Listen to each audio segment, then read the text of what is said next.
Welcome to another podcast of the current situation at Manchester United. In this video podcast, I'm going to be talking about something controversial because I know I'm going against the majority of Manchester United supporters in terms of their support or their lack of support for Ruben Amorim. And my stance right now, as I've stated in my preview, not my preview, in my match reaction last night, is that I am not Ruben Amorim out. So that being said, this is the video, and I'm going to tell you in this video why I am not Ruben Amorim out as yet. I still have faith in this manager. You can call it being short-sighted, being blinded, it being cuckolded, whatever you want to call it. But I'm not going to go with the grain of the majority of the fans because they just want him out and things are not going our way. I believe there is something in this manager that he's just not getting to the players, or the players are just not buying into what he's trying to sell. It's like a poor selling pitch. Like they're not getting what he's like. They're not getting the sale pitch of what he's trying to sell. But I'm not going to say sack him yet, because if he loses the next 2 to 3 games in less than in and it's in October, like if he loses 2 games or 3 games, not even 3 games. That's where my tolerance calls it. That's where I have pulled the plug on this brethren. If this brethren go lose 2 games in the month of October, that starts in like 3 days, 2 or 3 days, I am out on this match. I'm Ruben Amorim out officially. But as I've stated last night, I am losing grip on my support of Ruben Amorim. I am losing support. The hourglass of my support on this manager is growing dim. My lifespan support of this manager is growing dim. But at the same time, I'm still giving him time. Yeah, I'm not. I'm not. Of course, I question a lot of things. So don't think I'm just going with whatever he says in press conference. If you watch my videos, and I know that I don't get a lot of views on my videos, but I'm doing these videos because I'm a passionate Manchester United fan. And what I'm talking about right now is that as a Manchester United supporter that is still Ruben Amorim out. I'm not Ruben Amorim out as a Manchester United fan that is still Ruben Amorim in for the moment anyway. I have seen certain improvements. Call me delusional, whatever. That is your opinion. That is your constitutional right to call me delusional. It's me. I'm not afraid of criticism. So whatever you have to say to me, bring them right here. Put them in my comment section. Curse me out, whatever. But I've seen some glimpses of improvements as relates to our attack. We have been more attacking more. I'm not a statistics guy. I don't deal with statistics. But I have seen with my naked eye, I've seen that this manager has he wants to play all out. One of the main problems is that he doesn't have the personnel to be playing in the defense, to be playing that type of football. Harry Maguire cannot be playing Harry Maguire if you want your 3 centre backs to be at the centre half. It doesn't work like that, and that is why we conceded the first 2 goals we conceded. That's why we conceded 2 goals we conceded, man. That's basically one of the reasons why. He's slow. He's not a fast centre-back. Look at the goal that we conceded against Manchester City when I believe he made the mistake of passing the ball forward and it went into Bernardo Silva, and Bernardo Silva played the ball into Erling Haaland, and Erling Haaland got outpaced his youth. He wasn't even running full pace and he outpaced this guy. And Haaland go score against him. So we have to be very thoughtful in our defense organization.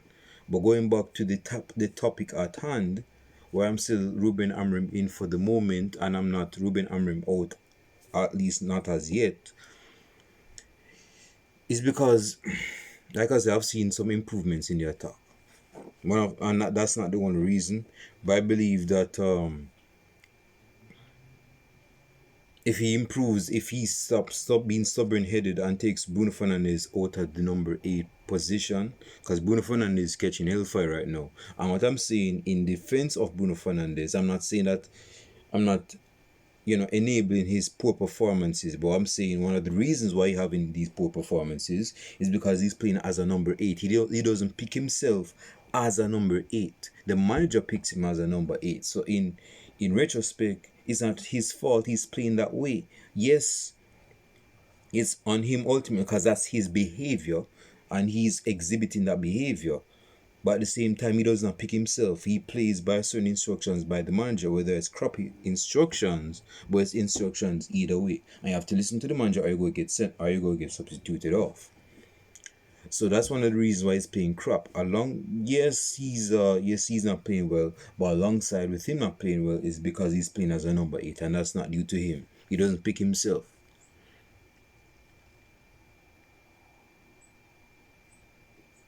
There's a lot of reasons why a lot of you guys are Ruben Amorim out, and I understand that. I'm not being delusional in saying, why are you Ruben Amorim out? You're not supposed to be Ruben Amorim out. You need to support your manager, stick with the manager, with thick and thin. Yes, we're going through the thick right now. Whether, I don't even know if it's thick or thin, but you need to stick with the manager when we're going through the hills and valleys. And right now we're going through the...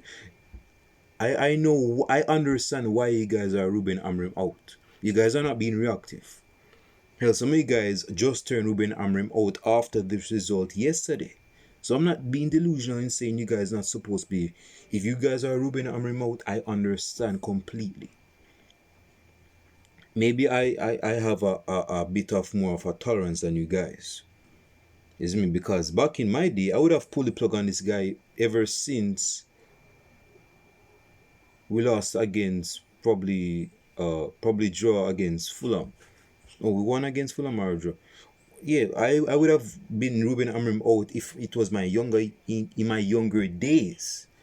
But now that I'm not saying that you being Ruben Amorim out right now is you being immature, but I have been more empathetic, quote unquote, more empathetic in giving this bridging time. But like I said, if this bridging go lose 2 more games, or even 1 more game, screw 2 more games. If this bridging lose 1 more game, and it's at the end of October, this bridging has to go. We have lost 17 Premier League games out of 33 games. That is a low mid table. When I say low mid table, I mean talking about like 15, 16, 17. That's where I'm talking about low mid table record. That's a low mid table record. And funny enough, we finished like 15 or 16 last season. So I guess that makes us, in hindsight, that makes us a low mid table side, because that's the type of record we have under this manager. Yes, like I said, bro, I understand why you guys are Ruben Amorim out. Zine, I understand why you want him out. What I'm saying is that I am giving him a bit more time. If he does lose another game and it's not the end of October, I have to pull the plug on him. 1 more loss and I'm done with him. Not 2 more, not 3 more. 2 more is being too what's the word I'm missing right now? He's being accommodating. You're accommodating him too much. It's like he's disrespecting you and you're allowing him to disrespect you. You're not addressing it. You're being passive to it. But the next loss, bro, I'm telling you, if he loses that game and it's not the end of October, he needs to go. Because we have to go on a proper run of games to win, and we have not won 2 games in a row under this manager. So he needs to get his head out of his backside and start putting in the individuals he needs to put in the starting lineup. Take Bruno Fernandes out of the starting lineup if you have to take him out of the starting lineup. Play Kobe Mino, not just play, start him in the midfield with Casemiro or Ugarte. I've been here, like I said, I didn't watch the game yesterday, and based on some videos I watch on YouTube of United fans, they're not happy with Ugarte's performance yesterday. But at the same time, if those are the players that are supposed to be starting in the midfield, start them in the midfield with Kobe Mino. Don't put Bruno Fernandes alongside him, because Bruno Fernandes, for the umpteenth time, is not a number 8. Because I don't know if you're doing this to get sacked, to get your money after you get sacked.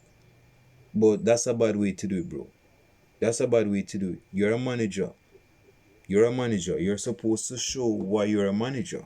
And you're supposed to show why you're at Manchester United. You're Manchester United's manager and why you're here. And right now you're not showing the competent side of you.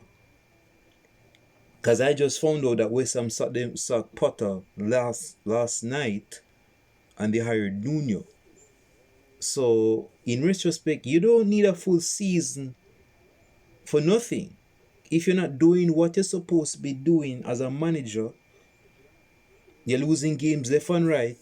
You concede more goals than you score goals, then they're going to start looking at you, bro. It's not just the players and go look at. They're going to look at you because you're the man responsible for them players. You start them players, and you're the one that substitute them players. So of course you're going to be the sole person that's responsible for the result. Even if you're not playing on the football pitch, you're the manager. And you're the manager that manages them. The tactics, the self-play, whatever they put you on display on the football pitch, that is on you. That's on your shoulders, man. And I'm saying to you, you can say I'm being kind. This is a rare moment. Because like I say, if this was in my younger years, I'm done with you, bro. I'm done with you. I'm done with you. If I was done with Moyes back then, after a couple of games, you don't think I'll be done with you back then? But I've been more empathetic. But don't take my empathy for weakness. Because this empathy is not going to last. If you lose one more game, and it's not even the middle of October or the end of October, you have to go. I don't care who we're playing. We could have played Barcelona, and we're not even playing Barcelona because we're not in the Champions League. But if we go play a proper side, man, my ears is scratching me, and we go lose against that side, you have to go. Right now, I'm just mentally preparing myself. Because that's what Ineos is doing, you know. They haven't pulled the plug on him right now because they are still processing that this guy eventually needs to go. It's like a girl, let's say that you're with a girl, Zine, and you guys, you notice that the fun moments of your relationship dry out. It's not as fun or enticing anymore. And you guys are still together. You guys will contact each other and see each other and so forth and so forth. But you know, at some point, you guys are not going to last. Is me. Each of you have the thought in your head that maybe tonight, maybe tomorrow night, maybe even tomorrow, we're done. The plug might be. You guys are processing it. And the reason why you guys are processing it and you haven't plugged the plug immediately is because you guys you're thinking about the time, the energy, the things that you guys have invested together. That is one of the reasons why you guys haven't pulled the plug on each other relationship. And probably because number two, probably because you haven't found the right candidate to replace her, or she has a lot of candidates to replace you. Believe that, but that's another video. That's not that I ain't gonna talk about that in this video podcast. And hell, some of you guys ain't ready for that. But at the same time, you know, see, that's how I see with Ineos. Ineos has not found a viable candidate to replace Ruben Amorim at this moment. So it's not the fact that they are afraid to pull the plug on him, or Sir Jim Ratcliffe is not afraid to pull the plug on him. I personally think they have not found a suitable candidate to replace him. Leave your comments down below in the comment section. If you've been watching up until this point, leave your comments down below in the comment section. I know that you guys are going to disagree with me, and that's the point of doing these videos, because I want you guys. This is not an echo chamber. I'm not looking to start a cult here. Leave your comments down in the comment section. We are all individuals, different individuals with different thoughts, opinions, and standpoints and perspectives. Leave all of that in the comment section, and I'll address each of them. Let's go at it, man. Let's not argue, or say, oh, you're a bastard, you're a you're this and that, before still supporting Ruben Amorim. Keep it respectful. We can have a bit heated arguments. I ain't go shy from that, but let it be still respectful, because we're Manchester United. We are Manchester United supporters, so we have to say United in that regard. But going back to what I'm saying, man. So yeah, it's not that Sir Jim Ratcliffe is hesitant or reluctant or is hesitating to sack him. I don't think they have the candidate to replace him if they sack him.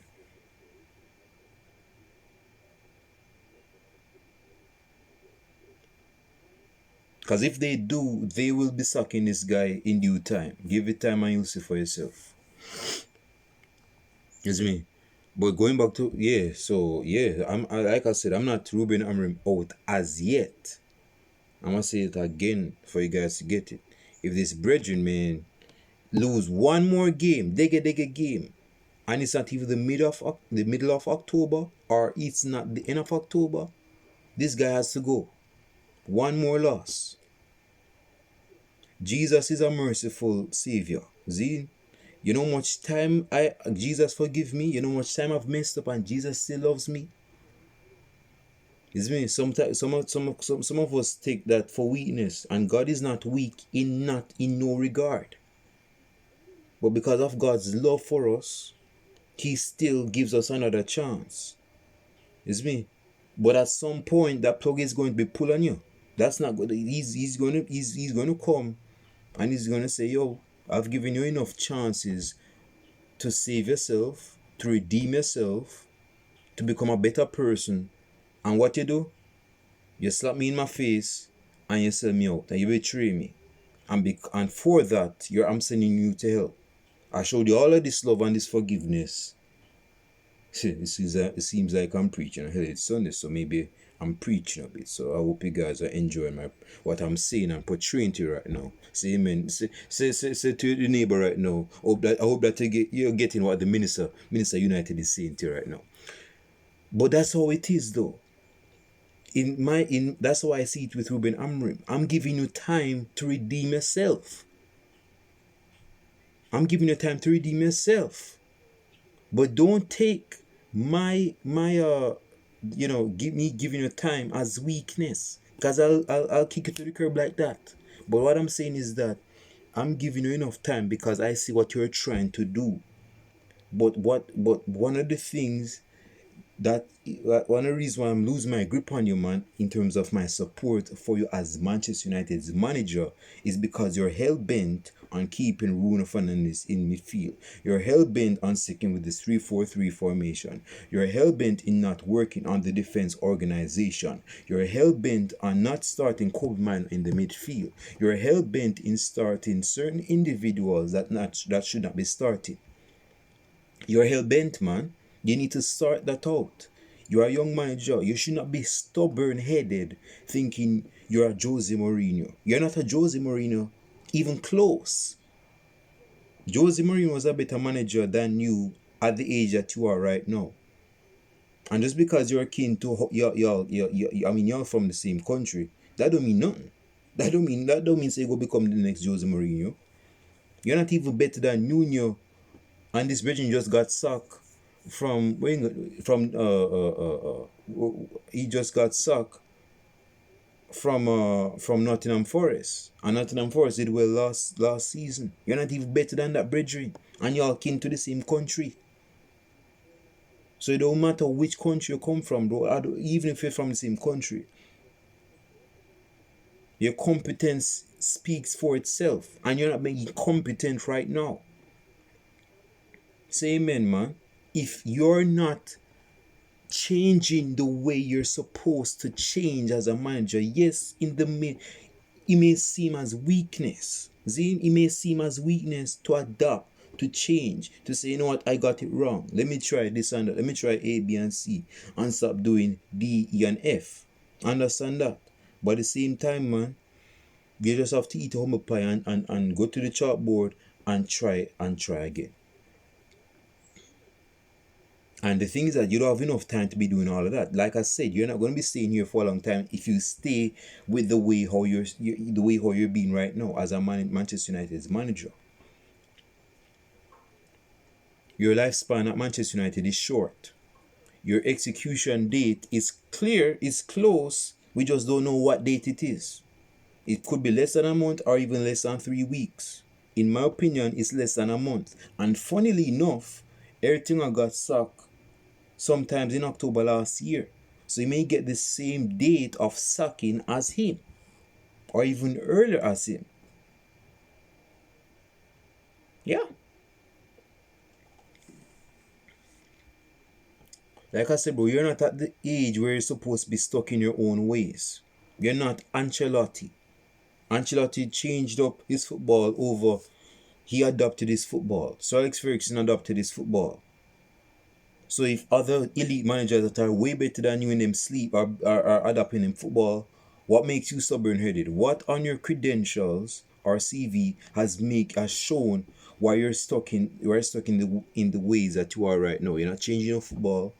You want to say, oh, this and that, that and this, whatever you say. I don't even pay attention to what you're saying right now.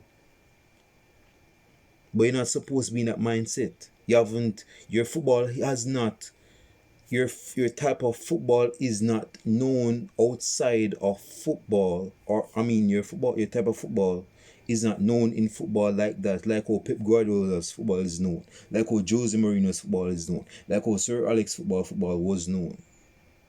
Or Ancelotti's football was known. It's not. You don't have a clear identity of how you're playing your football.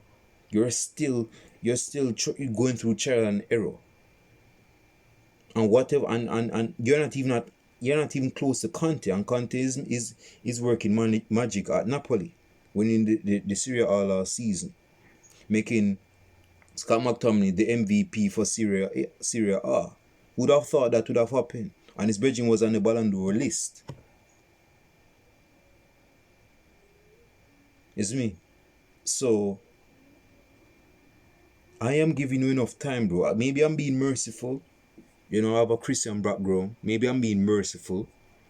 But don't take my mercy for weakness. You have one more. If you get one more loss, and it's not even the middle of October, and it's not even the end of October as yet, and you get a loss, I am done with you. The Bible says when the bridegroom come, when it was talking about the five virgins, the 10 virgins, the 5 wise and the 5 otherwise, i.e. foolish. The 5 virgins came late for the wedding. They were sleepy, they fell asleep, and when the shout went out that the bridegroom cometh, the 5 wise got extra oil for the lamp because it was dark. It was at midnight. The 5 other wise, which is foolish, they didn't get them now. They were still sleeping. They were caught locking. They were slacking off, right? And when they found out, oh crap, the bridegroom already left. We have to catch up. We have to go at the wedding. We don't want to be left out. And by the time they go reach at the wedding, the person that's supposed to, like, the person that takes up, that's in charge of the wedding, say, no, it's too late. It's too late. You had enough time to get the oil to come to this wedding. Now you're dismissed. I don't even know you no more. I don't know you. Come out of my face. My point being is that you have been here for like almost a year, Ruben Amorim, for like 10 or 11 months. You have got one transfer window. I got actually 2 transfer window. You signed a player, actually 2 players, I believe. In January, you signed Portugal in January, and you made some good signings. Good signings in terms of on paper, good name on paper signings in the summer transfer window. But you have not shown your competency, how competent you are as a manager to bring the best out of not only those players you brought in, but the other players that have been here at Manchester United. You have not shown any significant improvement. And even last season, I know everything I got sacked when we were in 13, but you brought us like 15, 16 plays where we were on the verge of relegation, which wouldn't have happened in any other era at Manchester United, man. Can you manage the egos at Manchester United? I don't think so. You seem like a likable dude, but we don't need a likable dude right now. Of course, you have to be likable at some point so the players can acquiesce to what you want them to do on the football pitch. But at the same time, you have to have the assertiveness and the strong will and the intestinal fortitude to make sure and make those players do what you want them to do on the football pitch. And right now, you are not in a position of power to make that call. You need you're man, you're on thin ice right now. Let me tell you, you're on thin ice right now. You're on a thin line. Zine, you're on a thin line. Anything that you do, if you go mess up the next game, if you lose the next game, hell, if you draw the next game, and we should have lost that game, and we feel like it's a loss, although we draw that game, person are going to continue pulling the plug on you. They're going to pull their support from you. They're going to withdraw. They're going to boycott their support from you. So the Minister United have to come with this message for you, man. Yes, I still support you. Yes, you still have my support. But my support is not eternal. It is not indefinite. If you go lose the next game, or if you go lose again, I'ma say it. If you go lose, hell, if you go even lose a game before even September. I mean, that's our last game in September, but you get my point. If you go lose a game and it's not the middle of October, or even it's not the end of October, you have to go. My support withdraws from you. My support is not as 100%, not nearly. My support is 20%. My battery support right now for you is 20%. And the way how you play, you want to decide to play, and based on how we win, lost our games is going to depend on if that support goes up or goes down or it stagnates. If you lose the next game, it drops to like 5%. That means you have to go. I was very expectant for us to win against Arsenal. We looked good against Arsenal in our first game in the Premier League against Arsenal at home. But we were unfortunate to lose. It doesn't matter how well we play or whatever else. We lost that game. We didn't get no 3 big points. They got the 3 big points and we got a big 0. We got a big egg, which means that we got 0 points because we lost that game. So it doesn't matter, oh, we played pretty football, we played, well, we're all over Arsenal, this and that. It don't matter, but we lost. We lost. It doesn't matter how we lost, is that we lost. You see me? And we should not be bunkering on Arsenal, whatever, we need to be working on our chance creation, man. And how to convert those chances. We look like individuals on the football pitch. We look like we're just starting to play football and we're like old grown ass niggas on the football pitch, man. We're not starting playing football for like under a year. It's like we're treating the football like it's our potato, like we're afraid to kick a football. What's that about?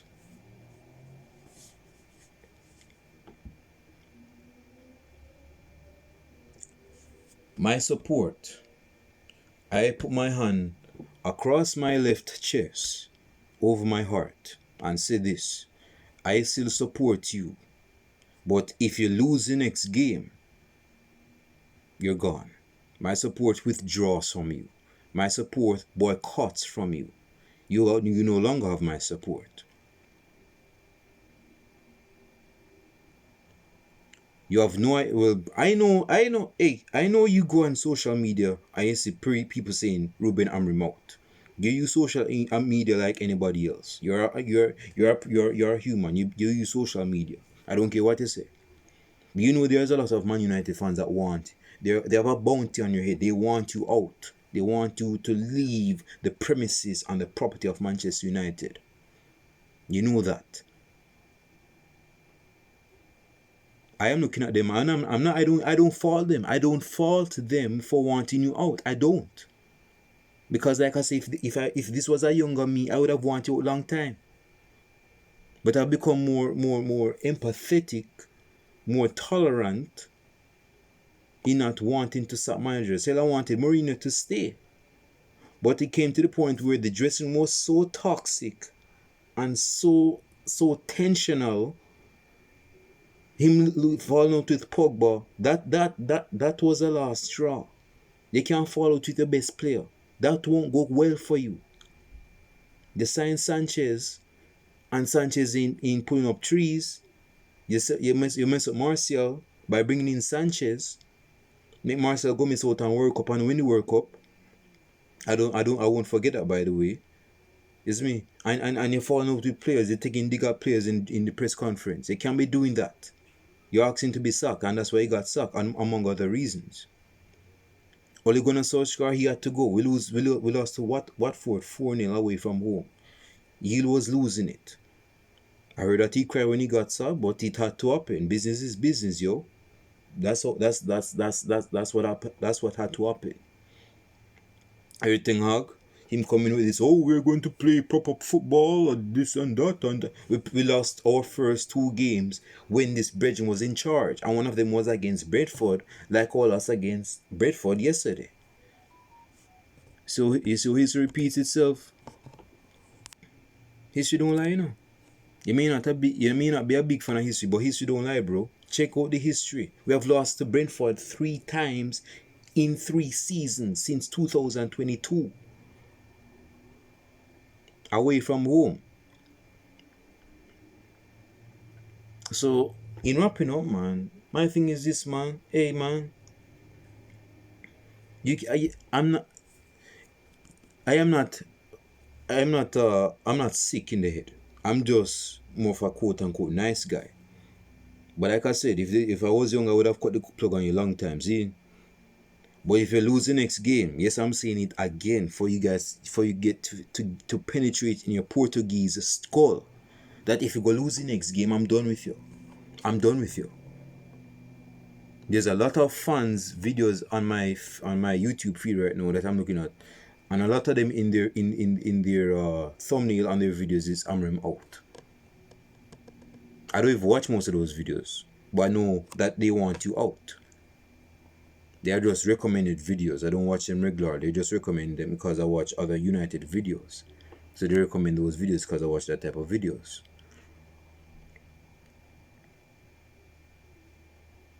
I have shown you love. I've shown you support. But you take my support and you stamped on it like it was a cheeseburger or something, a cheese sandwich that was not properly made. You crushed my support. And because you crushed my support, I cannot help but withdraw my support from you. You're not giving me much options. At some point, you have to go. I don't think you're going to make it in a month's time. I don't think you're going to stay at Manchester United in a month's time. And we have I believe we're playing against Liverpool next month. And some other fixtures next month. I don't care if we lose 1-0, bro. I don't care if we play the best football. 1 loss and you're out the door for my support.